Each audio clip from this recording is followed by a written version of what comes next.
morning. So our topic for today naman is yung access ng billing group.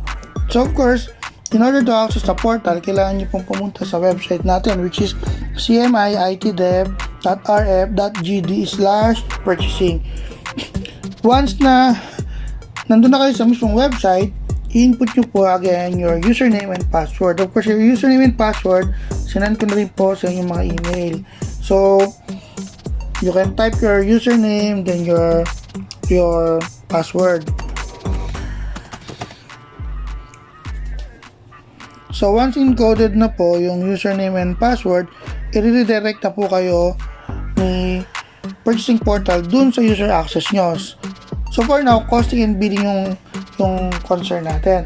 So again, ano ba yung mga pupuntang item kay billing? Ang mga pupuntang item kay billing is yung mga duly approved na ni purchasing manager. Meaning, dumaan na ito sa pag-check ni purchasing manager yung mga na-canvas ng mga stock niya. So basically, ang gagawin lang po ni billing, once na mapunta po dito sa billing tab, i-click po yung details. Once na i-click yung details, of course, i-check pa rin po nila yung cost per item. Kung mapapansin nyo po, mayroon po tayong tinatawag itong costing cost. So, saan po ba galing itong costing cost? Initially, itong costing cost, ito yung cost na binigay ni costing kay purchasing. So, for now, si purchasing staff po na yung magta-type ng costing cost based rin sa binigay rin naman na account ng costing group. Pero eventually, bibigyan natin ng access si costing na siya na yung mag-i-input ng costing based dun sa binibigay niya dati kay purchasing. Of course, ang magiging basis natin doon is yung tinatawag natin na BP code. Kaya kung mapapansin ninyo, sa requester pa lang, pinapapasok na natin yung BP code of the specific client. Para pagdating sa costing, eventually, babatakin na lang natin siya based doon sa mga items na ilalagay ni costing. Now, the moment na okay naman po yung costing versus sa canvas cost, ang gagawin na naman po dyan ni billing, i-click lang po yung for approval. Meaning, once na-click nyo po yung for approval, mawawala na po itong PR na to sa summary of the billing user. Kasi, babato na po siya kay for approval. Ito naman po yung sasalawin ng ating President and COO na i-upload naman para ma-process na po ni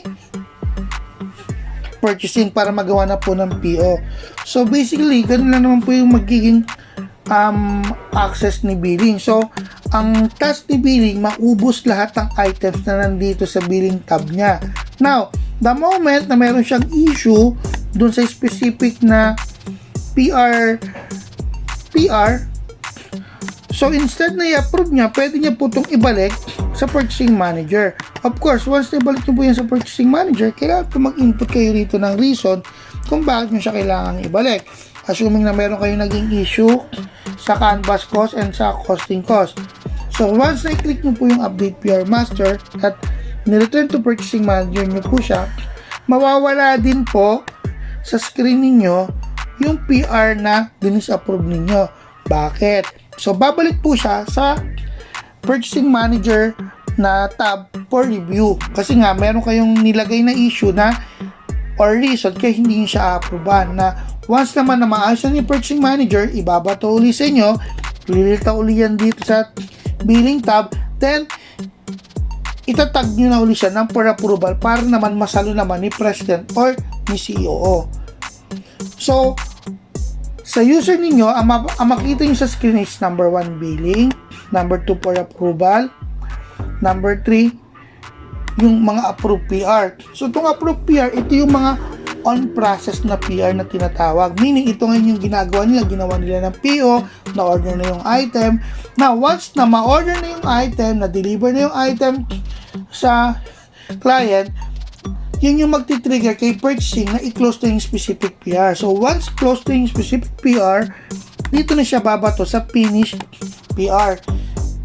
Eventually, dito may ipon lahat ng mga PR ninyo na done na or na close na. Kung mapapansin nyo, sa requestor tutorial link, tinuro ko na doon kung paano yung gagawin ni requestor once yung item is available na in the purchasing. So once available na, i-deliver na yun sa client and then itatag niya na delivered na yon. So, yun rin yung magti-trigger naman kay purchasing staff para i-close na yung specific PR. Now, meron tayong another tab na natagdag dito, which is yung tinatawag na detailed PR. Ano ba yung laman nito? Ang laman nito is yung summary of all items na in order of specific requestor.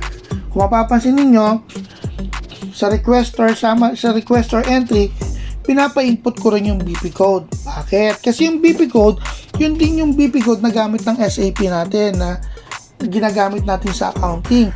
So, para align na siya, na madali nating batakin yung record papasok ng SAP kapag yung primary code niya, which is yung BP code, is pareho na.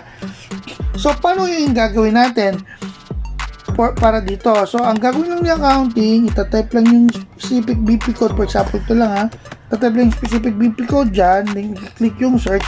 Then, lahat ng items na na-approve or finish PR na nasa purchasing portal, ilalabas niya under that specific BP code.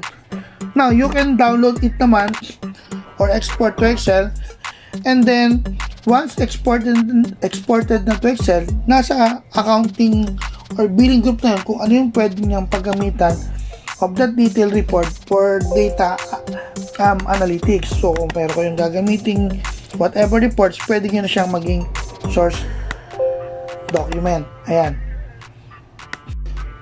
So, again, kung may question po kayo, Viber nyo lang ako and sasagutin ko rin po yung lahat ng mga concern nyo.